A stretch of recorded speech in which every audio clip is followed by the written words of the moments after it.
Good morning and welcome to Fat Cow Farm. Now I have got some really exciting news.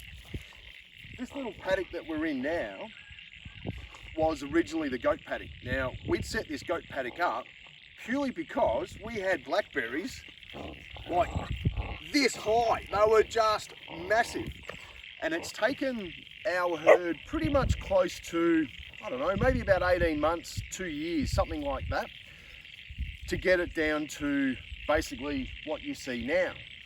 Now, what we have found, check this out.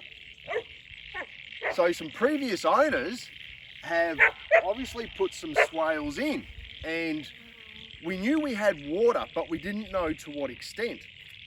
So we've got a swale running through here. We've got another one running down below.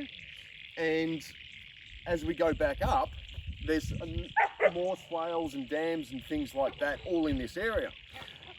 Now, like I said, we knew we had a little bit of water, but we didn't know to what extent because we couldn't see a lot of it. Now, like I said, the goats have been through here about 18 months, 2 years, and we're now at that point. I've let them out, and we've let them out probably about 4 or 5 months ago now, and it's now time to start organising what this little paddock has got to do.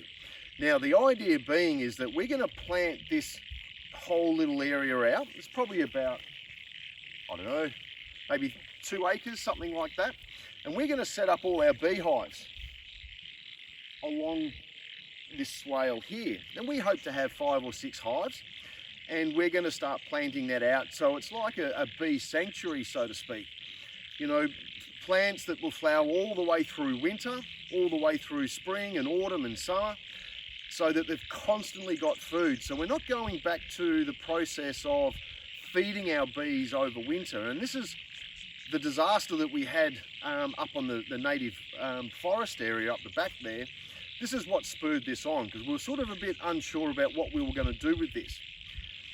So, but I'm just absolutely blown away. So I've come in here now, we've mowed, and we've got a bit of mechanical clearing going on, just with the hedge trimmer, just to see what we've got. Now, you could probably hear behind me all the frogs. But these swales, and I don't know how deep they are because we haven't put these in, but I imagine they were, you know, maybe 400 or 500, 600 deep. But very, very well established, very well established.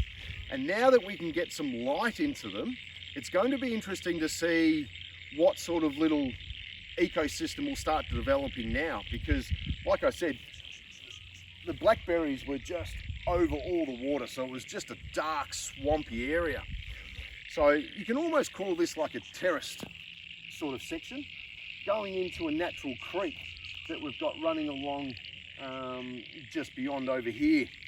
And so really this is the start of everything that we've been really planning for. So using the goats to clear all the blackberries rather than trying to work out some other way of doing it.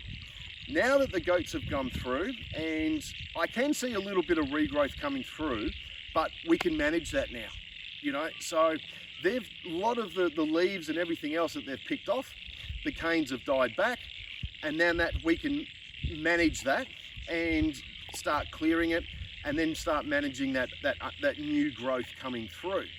But check this out, you know, like this is the start. This is really, really the start. So I'm hoping that, you know, within about a year or two, this whole little area will be swarming with bees, flowers and everything else. We're going to put a lot of the fruit trees here that we're going to propagate. We're going to have a lot of the, like I said, lavenders and basically everything that will flower over all 4 summers, so that the bees aren't in any stress or anything like that. So, all about finding new turf, and what surprises you have. Like and subscribe, and I'll see you soon.